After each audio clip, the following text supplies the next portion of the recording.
Hello बच्चों। बेटा आज हम लोग स्टार्ट कर रहे हैं बिल्कुल नया chapter that is a mechanical properties of the solid, जो कि एनसीईआरटी का चैप्टर नंबर 9 है। ठीक है बेटा, इस चैप्टर में हम लोग पढ़ेंगे जो सॉलिड्स होते हैं उनकी मैकेनिकल प्रॉपर्टीज़ क्या होती हैं। वैसे तो उसकी बहुत सारी, किसी भी मटेरियल की अगर हम बात करें या किसी भी बॉडी की बात करें तो उसमें बहुत सारी क्वालिटीज़ होती हैं, बहुत सारे बिहेवियर्स होते हैं। लेकिन अगर हम फिज़िक्स की लैंग्वेज में देखें, यानी कि फ़िज़िक्स में हम उसके मैकेनिकल प्रॉपर्टीज़ के बारे में हम लोग जो स्टडी करने वाले हैं। ठीक है, तो अगर मैकेनिकल प्रॉपर्टी की अगर हम बात करें तो मैकेनिकल प्रॉपर्टी समझने से पहले हम ये जान लें सॉलिड होता क्या है। ठीक है, तो किसी भी बॉडी को अगर हम सॉलिड कहते हैं तो सॉलिड का मतलब क्या है कि उसके अंदर क्या होनी चाहिए, रिजिडिटी होनी चाहिए। सॉलिड की सबसे बड़ी प्रॉपर्टी क्या होती है या खासियत क्या होती है, रिजिडिटी होनी चाहिए। रिजिडिटी इन द सेंस का मतलब यह है कि उसके मॉलिक्यूल्स के बीच में एक बहुत अच्छी बाइंडिंग होनी चाहिए। ठीक है, तो उस तरह से अगर हम सॉलिड की बात करें तो जाहिर सी बात है कि उस सॉलिड पर मैकेनिकल प्रॉपर्टी हमें स्टडी करना है। तो मैकेनिकल प्रॉपर्टी स्टडी करने के लिए हमें ये चीज़ जानना होगा कि उस पर कौन सा फोर्स अप्लाई करेंगे, कितना फोर्स अप्लाई करेंगे, उस फोर्स की वजह से उसके अंदर क्या चेंजेस आने वाले हैं। इन सब चीज़ों के बारे में हम लोग डिस्कस करेंगे। ठीक है, तो सबसे पहले हम बात करेंगे डिफॉर्मिंग फोर्स। कुछ टर्मिनोलॉजीज हैं, इन टर्मिनोलॉजीज को जानना बहुत ज़रूरी है क्योंकि यही जो है आगे चल कर के यूज होंगे। आगे की टॉपिक्स में जो है हम लोग इस चीज़ को बार बार रिपीटेडली यूज़ करेंगे। तो उससे पहले बेहतर ये है कि हम इन टॉपिक्स को या हम पहले से ही जान लें, यानी कि इन टर्मिनोलॉजीज के बारे में थोड़ा सा इंट्रोड्यूस हो जाए। तो सबसे पहले हम बात करेंगे क्या, डिफॉर्मिंग फोर्स। डिफॉर्मिंग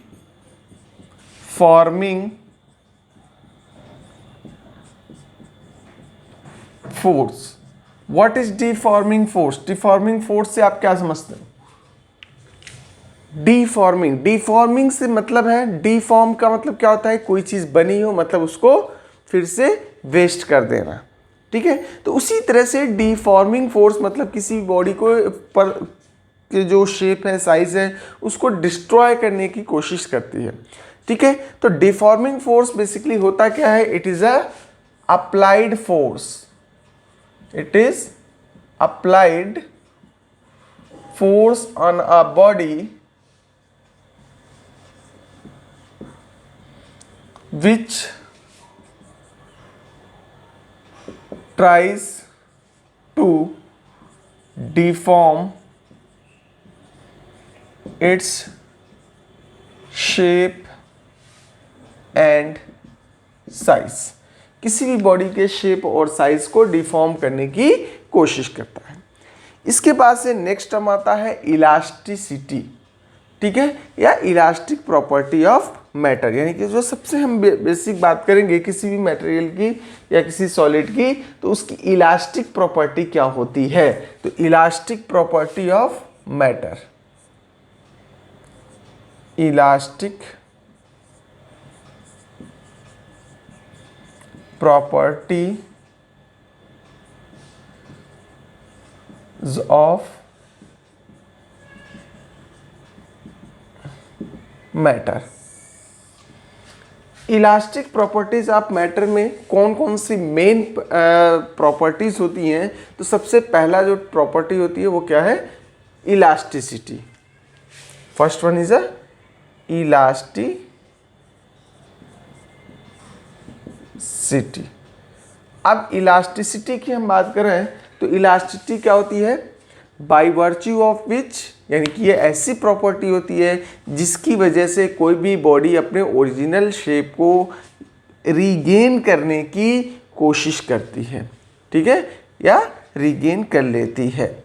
ठीक है, तो इलास्टिसिटी की अगर हम बात करें, it is the property of a body by virtue of which it regains its original shape is called elasticity of a body.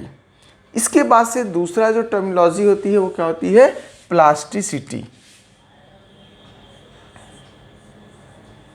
Plasticity plasticity is a just opposite of the elasticity, यानी कि elasticity का ये क्या होता है, just opposite term होता है, मतलब कि it is a property of a body by virtue of which it doesn't regain its original shape after removal of the deforming force। ठीक है, यानी कि डिफॉर्मिंग फोर्स अप्लाई किया हमने तो बॉडी के अंदर कुछ डिफॉर्मेशन हुआ, मतलब कुछ उसके साइज या शेप में चेंजेस आए, और उसके बाद जैसे ही हमने डिफॉर्मिंग फोर्स रिमूव कर लिया तो उनके बीच का जो मतलब जो डिफॉर्मेशन था वो अगेन वैनिश हो जाता है। अगर मतलब कि वो फिर से अपनी पहले की पोजीशन में, पहले की सिचुएशन में आ जाती है, तो उसको हम क्या बोलेंगे, उस बॉडी को इलास्टिसिटी, यानी उस बॉडी की जो प्रॉपर्टी होगी वो इलास्टिसिटी कहलाएगी। और अगर रीगेन नहीं कर पा रही है तो उसको हम क्या बोलेंगे, प्लास्टिसिटी। ठीक है, आई थिंक क्लियर हो गया होगा कि प्लास्टिसिटी क्या होती है। इसके बाद से कुछ टर्म्स ऐसे आते हैं जिसे हम कहेंगे परफेक्टली इलास्टिक बॉडी। ठीक है, तो जाहिर सी बात है किसी भी बॉडी पर हम फोर्स अप्लाई करते हैं, जैसे कि एक मान लो एक रबर है, ठीक है, अब उस रबर को हम क्या करें, बिल्कुल स्ट्रेच करके फोर्स लगाया, डिफॉर्मेशन हुआ, उसकी साइज में इंक्रीमेंट हुआ, उसके ऐसे हमने छोड़ दिया, उसके बाद से क्या करेगा, वो धीरे धीरे अपने ओरिजिनल साइज की तरफ आने की कोशिश करेगा, मतलब कि उसने अपनी ओरिजिनल शेप को रीगेन करने की कोशिश कर दी है, मतलब मुहिम छेड़ दी है। तो जब वो अपनी ओरिजिनल शेप को रीगेन करने की कोशिश करता है, ठीक है, मतलब कि हो सकता है कि वो कंप्लीटली अपनी ओरिजिनल पोजीशन पर आ जाए या अपने ओरिजिनल शेप में आ जाए, या फिर हो सकता है कि कुछ हद तक आ जाए। ठीक है, तो अगर कंप्लीटली अपनी ओरिजिनल पोजीशन को रीगेन कर लेती है अगर कोई भी बॉडी, तो उसको हम बोलते हैं परफेक्टली इलास्टिक बॉडी। क्या बोलते हैं, परफेक्टली इलास्टिक बॉडी। इसी तरह से, यानी कि इसी में हम आगे बात करेंगे, इसमें डेफिनेशन लिखेंगे और डेफिनेशन के बाद परफेक्टली इलास्टिक बॉडी। ठीक है, इसमें खासियत क्या होती है, रीगेन कर लेता है, regain completely it's original shape. ठीक है, इसमें क्या होती है, बॉडी जो है कंप्लीटली, यानी कि बॉडी कंप्लीटली रीगेन कर लेती है अपने ओरिजिनल शेप को। ठीक है, तो ऐसी बॉडीज को हम क्या बोलेंगे, परफेक्टली इलास्टिक बॉडी कहेंगे। ठीक है, अब अगर एग्जाम्पल के तौर पे देखें कि परफेक्टली इलास्टिक बॉडीज हैं क्या क्या है, तो इसके कुछ एग्जाम्पल्स नोट कर लीजिए। एग्जाम्पल, क्वार्ट्ज, नाम सुना होगा। ठीक है, क्वार्ट्ज एक एग्जाम्पल है। इसके अलावा फास्फर, ब्रॉन्ज। ठीक है, क्वार्ट्ज एंड फास्फर, ब्रॉन्ज। ठीक है, क्वार्ट्ज होता है और फास्फर, ब्रॉन्ज होता है। ठीक है, ये दो ऐसे इसके एग्जाम्पल हैं जो आप क्या है, परफेक्टली इलास्टिक बॉडी कह सकते हैं, क्योंकि क्वार्ट्ज हुआ, फास्फर, ब्रॉन्ज हुआ, ये ऐसे मटेरियल हैं जिनमें डिफॉर्मिंग फोर्स के रिमूवल के बाद ये अपने ओरिजिनल शेप को रीगेन कर लेते हैं कंप्लीटली। ठीक है, उसी तरह से अगर हम प्लास्टिक बॉडी की बात करें तो प्लास्टिक बॉडी में क्या होगा, परफेक्टली प्लास्टिक बॉडी वो बॉडी होगी जो अपने ओरिजिनल शेप को बिल्कुल भी रीगेन ना करे। भाई हो सकता है कि कुछ हद तक या बहुत माइन्यूट सा, बहुत थोड़ा सा अमाउंट में वो अपने ओरिजिनल शेप को कोई बॉडी रीगेन कर रही हो, लेकिन कंप्लीटली रीगेन ना कर पा रही हो। ठीक है, तो जब कंप्लीटली अगर रीगेन नहीं कर रही है तो उस केस में तो हम कह रहे थे कि मतलब अगर मान लो कि बिल्कुल भी जो है क्या है, रीगेन नहीं कर रही है, तो बिल्कुल रीगेन नहीं कर रही है मतलब हम उसको परफेक्टली प्लास्टिक बॉडी कह सकते हैं। और अगर रीगेन कर रही है, थोड़ा बहुत रीगेन कर रही है, तो उसको हम सिंपली कहेंगे प्लास्टिक बॉडी है, मतलब कि उसके अंदर रीगेन करने की प्रॉपर्टी थोड़ी सी है। ठीक है, और जब बिल्कुल भी रीगेन करने की प्रॉपर्टी नहीं होगी तो हम क्या कहेंगे, परफेक्टली प्लास्टिक बॉडी। ठीक है, तो अब इसमें भी डेफिनेशन और उसके बाद से परफेक्टली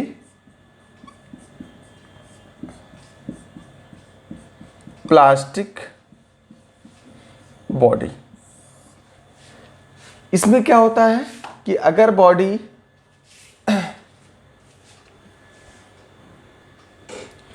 यानी कि बॉडी क्या होती है कि अंदर प्रॉपर्टी क्या होती है कि वो रिगेन ना कर पाए, तो उसको हम क्या बोलेंगे, परफेक्टली प्लास्टिक बॉडी। मतलब कि बिल्कुल भी वो रिगेन करने की टेंडेंसी नहीं रखती है।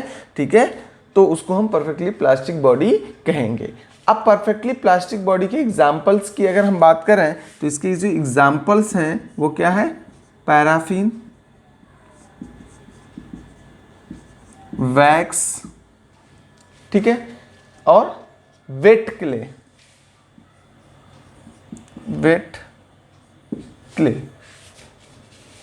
ठीक है, ये ऐसी चीजें होती हैं जो रिगेन नहीं कर पाती हैं। जैसे कि आप पैराफिन वैक्स है, तो पैराफिन वैक्स को अगर आप उसको बिल्कुल पुश कर दो, पैराफिन वैक्स मतलब मोम, ठीक है, तो उसको अगर पुश कर दो, जो भी उसका शेप रहेगा वो उसी शेप में क्या जाएगा, डिफॉर्मेशन तो होगा, लेकिन वो जिस शेप में है वो उसी शेप में, मतलब डिफॉर्मेशन के बाद जिस शेप में है वो उसी शेप में आ जाएगा। मतलब कि अगेन वो अपने ओरिजिनल शेप को रिगेन नहीं कर पाएगा।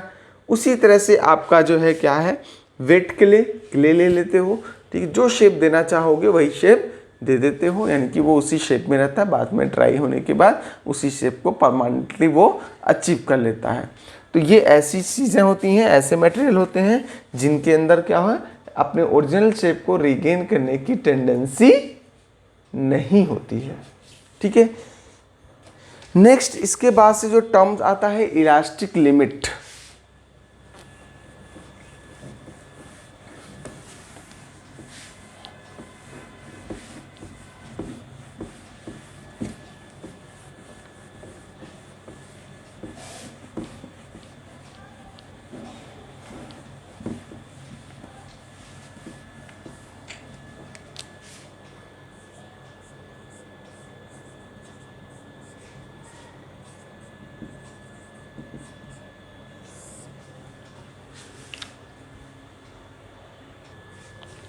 तो नेक्स्ट टर्म हमारा क्या है, इलास्टिक लिमिट। इलास्टिक लिमिट क्या चीज़ होती है, ये अगर हम इलास्टिक लिमिट की बात करेंगे तो इसमें क्या है कि ये मैक्सिमम डिफॉर्मिंग फोर्स, किसी भी बॉडी पर अगर हमने फोर्स अप्लाई किया तो मैक्सिमम डिफॉर्मेशन जितना हुआ, मैक्सिमम इसकी डेफिनेशन की अगर हम बात करें तो डेफिनेशन आप चाहो तो नोट डाउन कर लो, maximum deforming force up to which a body regains its original property, या फिर कह सकते हैं regains its original property or position या property of elasticity is called elastic limit। मतलब किसी भी बॉडी पर मैक्सिमम कितना फोर्स लगा दिया जाए ताकि वो अपने ओरिजिनल पोजीशन को रिगेन कर सके, ओरिजिनल शेप को रिगेन कर सके। ठीक है, तो उसको हम क्या बोलेंगे, इलास्टिक लिमिट, यानी उस फोर्स को हम इलास्टिक लिमिट कह सकते हैं, उस मैक्सिमम फोर्स को। ठीक है, लेकिन हो सकता है इलास्टिक लिमिट के बाद अगर हमने फोर्स अप्लाई किया तो वो बॉडी जो है अगेन अपने ओरिजिनल शेप में रिटेन नहीं कर पाएगी। मतलब कि वो धीरे धीरे किस में कन्वर्ट हो जाएगी, लाइक अ प्लास्टिक बॉडी की तरह से बिहेव करने लगेगी। तो एक चीज़ ध्यान रखना कि इलास्टिक लिमिट की बात करेंगे तो elastic limit is the property of a body. बहुत इंपॉर्टेंट पॉइंट है, elastic limit it is property of body, property of body. ठीक है, और इसी तरह से elastic limit property of body है। तो अगर हम इलास्टिसिटी की बात करेंगे, इलास्टिसिटी, तो ये क्या होती है, property of material of body, material of body. मतलब कि ये किस मटेरियल की बॉडी बनी है, ठीक है, उसकी प्रॉपर्टी होती है, क्योंकि उसके बेसिस पर हम डिसाइड कर सकते हैं कि वो उसके अंदर डिफॉर्मेशन होने के बाद वो अपने ओरिजिनल शेप को रिगेन करेगा कि नहीं करेगा। ठीक है। और इलास्टिक लिमिट क्या होती है? It is a property of a body by virtue of विच, या कह सकते हैं कि maximum deforming force which after which there will be the no elasticity, there will be the no property of a body, so that it can retains or regains its original position, original property, then it will be known as the elastic limit. Elastic limit क्या होती है? कि किसी भी body की property होती है, but elasticity क्या होती है? वो बॉडी किस मटेरियल का बना है उसकी प्रॉपर्टी होती है, उस मटेरियल की खासियत होती है। इसके बाद से अगर हम बात करें, नेक्स्ट टर्म आता है elastic fatigue. Elastic fatigue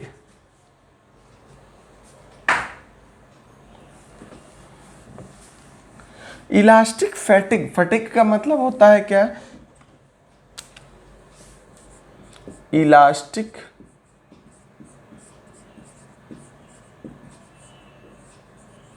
fatigue. अब बेटा अगर हम इलास्टिक फैटिग की बात करेंगे तो होता क्या है कि कुछ टेम्पररी लॉस होती है किसी भी मटेरियल की इलास्टिक प्रॉपर्टी में, ठीक है। जैसे कि अब आज एक रबड़ की अगर हम बात करें तो उसको बार बार आप जो है स्ट्रेच करो, उसके वहाँ से छोड़ दो, स्ट्रेच करो छोड़ दो, स्ट्रेच करो छोड़ दो, स्ट्रेच करो छोड़ दो, ठीक है। तो होगा क्या, एक टाइम ऐसा आएगा कि छोड़ो, स्टार्टिंग में कुछ टाइम्स जो है वो क्या करेगा, वो अपने ओरिजिनल शेप को रिगेन तो करेगा, लेकिन एक टाइम ऐसा आएगा कि वो धीरे धीरे उसी शेप में आ जाएगा, मतलब कि वो अपने ओरिजिनल शेप को रिगेन नहीं करेगा, ठीक है। तो उसको हम क्या बोलते हैं, यानी कि उस केस में इसको, उस कंडीशन को हम क्या बोलेंगे? Elastic fatigue.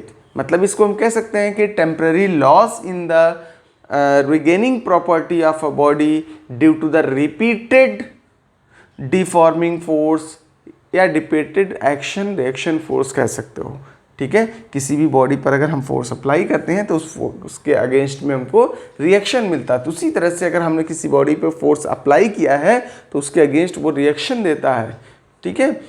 तो क्या होगा कि चूंकि वो रिएक्शन तो हमारी बॉडी पे देता है, लेकिन जब हमने फोर्स अप्लाई किया है तो उस फोर्स की अगेंस्ट, मतलब उसको अपने ओरिजिनल शेप में लाने के लिए, ठीक है, वो मतलब जो फोर्स डेवलप होता है उसको हम बोलते हैं कि रिगेनिंग फोर्स, या कह सकते हैं कि जो फोर्स हम अप्लाई करते हैं वो डिफॉर्मिंग फोर्स होता है, ठीक है। तो अगर हम बात करें कि हमने क्या बताया कि इलास्टिक फैटिग क्या होती है, इट इज़ अ प्रॉपर्टी, या फिर कह सकते हैं कि temporary loss of the elastic property of a body due to the repeated action alternating या रिपीटेड अल्टरनेटिंग डिफॉर्मिंग फोर्स। यानी कि अल्टरनेटिंग डिफॉर्मिंग फोर्स हमने क्यों कहा कि जैसे एक बार हमने फोर्स लगाया, डिफॉर्मेशन हुआ, उसके ऐसे छोड़ दिया, फिर उसके बाद से अगेन फोर्स लगाया, डिफॉर्मेशन हुआ, तो मतलब कि एक पर्टिकुलर टाइम, मतलब कि डिफॉर्मेशन हुआ, फिर उसके बाद से अगेन रिफॉर्मेशन हुआ, ठीक है। फोर्स अप्लाई करने के बाद से डिफॉर्मेशन हुआ, फिर उसके बाद से रिफॉर्मेशन हुआ, ठीक। तो अगेन जब रिफॉर्मेशन होता है तो उस केस में उसके बाद से फिर से हमने फोर्स लगाया, कौन सा फोर्स? डिफॉर्मिंग फोर्स लगाया, ठीक है। तो मतलब कि डिफॉर्मेशन रिफॉर्मेशन डिफॉर्मेशन रिफॉर्मेशन, तो ये क्या है? अल्टरनेटिवली जो है क्या आ रहा है? डिफॉर्मेशन आ रहा है, ठीक है।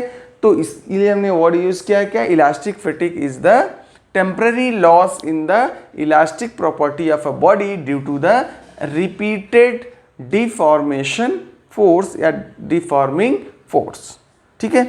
अब होता क्या है कि इलास्टिक फैटिग की वजह से क्या क्या कंडीशंस हो सकती हैं, क्या क्या प्रॉब्लम्स क्रिएट हो सकती हैं, इसके बारे में जानिए।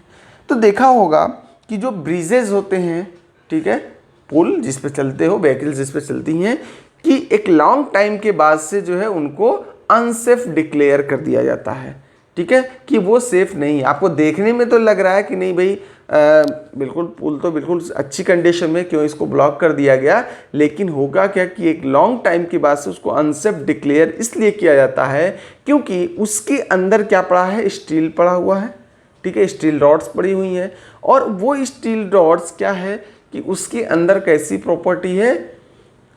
उसके अंदर प्रॉपर्टी ये होती है कि भाई बार बार देखो होगा क्या कि जब आप उस पर जाते हो चलते हो तो क्या होगा, उसके ऊपर आप फोर्स लगाते हो, उस क्या आपके वेट के, आपके व्हीकल के वेट की वजह से वो जो रॉड है वो क्या होती है, हल्का सा मतलब डीफॉर्म होती है।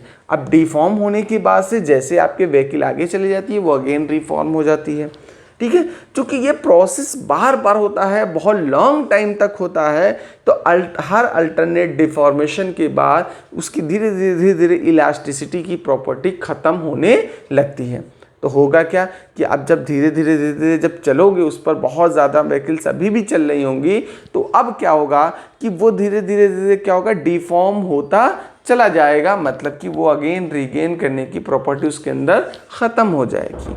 ठीक है, तो जब रीगेन करने की प्रॉपर्टी ख़त्म हो जाएगी तो इसका मतलब क्या होगा कि अब क्या होगा कि जब वो रीगेन कर नहीं रही है तो प्लास्टिक की भी एक लिमिट होगी, मतलब कि एक लिमिट के बाद से वो क्या हो जाएगा, ब्रेकेज पॉइंट पर पहुंच जाएगा।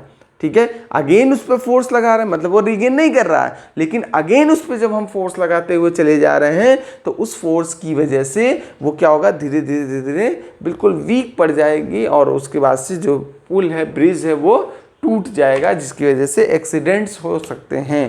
ठीक है, तो अगर हम एग्जाम्पल की बात करें कि what is the effect of the elastic fatigue, तो इलास्टिक फैटिक का एग्जाम्पल क्या है, due to the elastic fatigue, जो इसका इफेक्ट है, तो due to the elastic fatigue bridges are declared unsafe after a long time. एक लॉन्ग टाइम के बाद से ब्रिजेज जो है अनसेफ डिक्लेयर कर दिए जाते हैं। इसी तरह से आपका अगर हम स्प्रिंग बैलेंस की बात करें, स्प्रिंग बैलेंस, ठीक है, तो होगा क्या कि एक टाइम के बाद से वो भी जो है रॉन्ग रीडिंग शो करने लगता है। क्यों रॉन्ग रीडिंग शो करने लगता है, होता क्या है कि स्प्रिंग है तो जाहिर सी बात है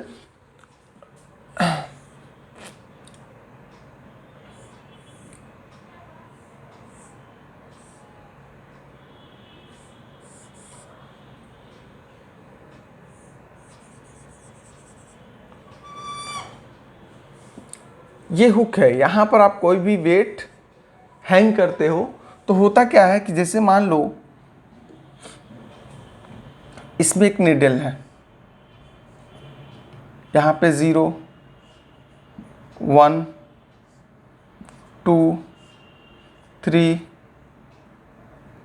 ठीक है, तो जब तक आपने कोई वेट हैंग नहीं किया होता है तो ये नीडल है वो कहाँ रहेगी, यहाँ पर रहेगी 0 पर, मतलब कि बिल्कुल इसमें कोई भी एरर नहीं है। लेकिन जैसे ही आप इस पर वेट लगाते हो तो वेट लगाने की वजह से, यानी कि W = M/G, ये कैलकुलेटेड वैल्यू होती है कि कितना, मतलब वेट रखने पर कितना इसमें डिफॉर्मेशन होगा, यानी कि 1 kg, इसको हम कहते हैं 1 kg, मतलब कि इसके लिए स्केल की ये जो गैप होती है ये कैलकुलेट की जाती है। डिज़ाइन करने से पहले इसको ये कैलकुलेट करना होता है कि इस मटेरियल के लिए, जिस भी मटेरियल का हम इसको बना रहे हैं, तो उस मटेरियल के लिए अगर हम 1 kg कह सकते हैं कि 1 kg m/s² का फोर्स उस पर लगाएं, ठीक है, तो इसमें कितना डिफॉर्मेशन होगा, मतलब कि कह सकते हैं वो कितना ज़्यादा ये नीडल नीचे की तरफ शिफ्ट हो रही है। ठीक है, तो उसको हमने नाम दे दिया जनरली 1 kg, बट एक्चुअल में वेट आप मेज़र कर रहे हो तो वेट क्या होता है, ये आपका न्यूटन होता है, यानी कि ये इसको हम किलोग्राम फोर्स भी कह सकते हैं। तो ये 1 किलोग्राम फोर्स एक्चुअल में आप कैलकुलेट करते हो। ठीक है, फिलहाल तो इसको हम 1 kg कह सकते हैं, क्योंकि g की वैल्यू तो सबके लिए कांस्टेंट ही रहती है, तो इस वजह से 1 kg कहा जाता है। लेकिन एक्चुअल में आप जो मेज़र करते हो वो वेट नहीं, मतलब वेट मेज़र करते हो, ना कि आप उसका मास मेज़र करते हो। मास की यूनिट क्या होती है, किलोग्राम।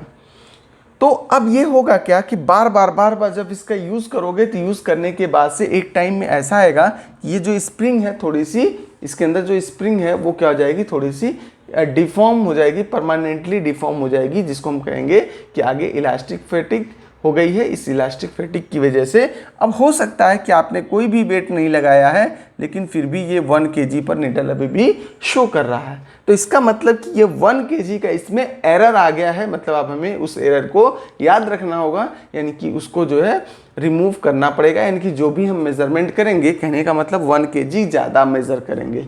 ठीक है, तो 1 kg अगर हम ज़्यादा मेज़र कर रहे हैं तो जाहिर सी बात है हमें 1 kg माइनस करनी पड़ेगी मेजरमेंट से। ठीक है, अदरवाइज आपकी जो रीडिंग है, आपकी कैलकुलेशन है वो बिल्कुल रॉन्ग हो जाएगी। क्लियर?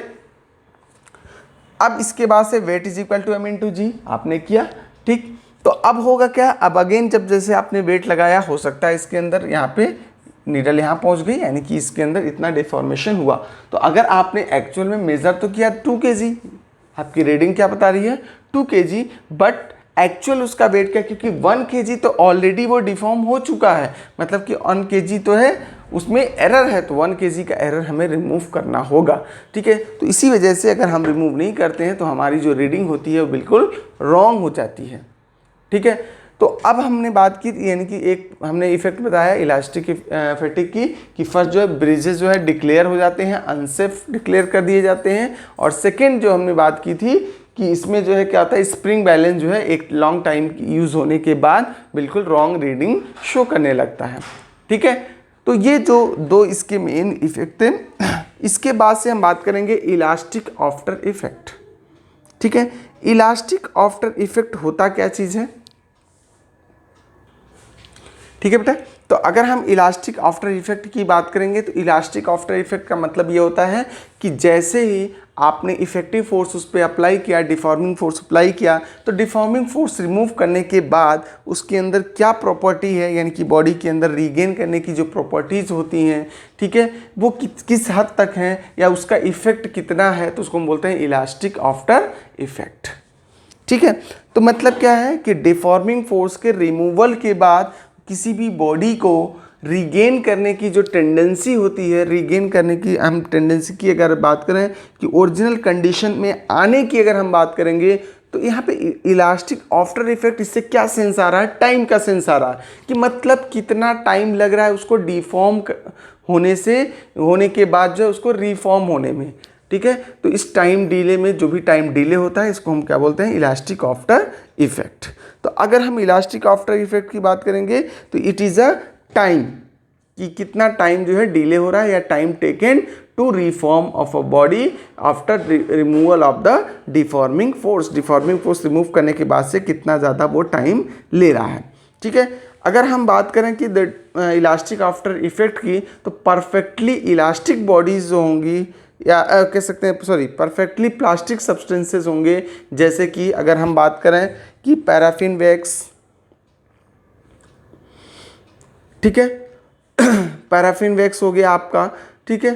अब या वेट के लिए, तो इसमें अगर हम बात करें तो इसके अंदर तो डिफॉर्मेशन होने के बाद तो रिफॉर्मेशन हो ही नहीं रहा है, तो क्या इलास्टिक आफ्टर इफेक्ट इस पर अप्लीकेबल होगा? बिल्कुल नहीं होगा। क्यों? क्योंकि अप्लीकेबल इस पर हमेशा किस पे होगा? इलास्टिक बॉडी पर, यानी कि हम इसको कह सकते हैं कि इट इज़ निग्लेजिबल, यानी कि जो इलास्टिक आफ्टर इफेक्ट की हम बात करेंगे तो ये बेसिकली बिल्कुल निग्लेजिबल होता है। किसके लिए? मतलब बहुत कम टाइम लगता है इलास्टिक बॉडी के लिए, ठीक है। इलास्टिक बॉडी की हम बात करेंगे तो डिफॉर्म होने के लिए बहुत कम टाइम लगता है। तो जाहिर सी बात है इलास्टिक आफ्टर इफेक्ट होता क्या है कि कितना टाइम डिले हो रहा है कि उसको अपने ओरिजिनल शेप को रिगेन करने के लिए, ठीक है। तो बहुत कम टाइम लगता है ना कि इलास्टिक बॉडी के लिए, वो जल्दी से रिगेन कर लेता है। लेकिन प्लास्टिक बॉडी की अगर हम बात करेंगे कि प्लास्टिक बॉडी बहुत जल्दी से रिगेन नहीं कर पाता और हो सकता है बिल्कुल भी ना करे, ठीक है।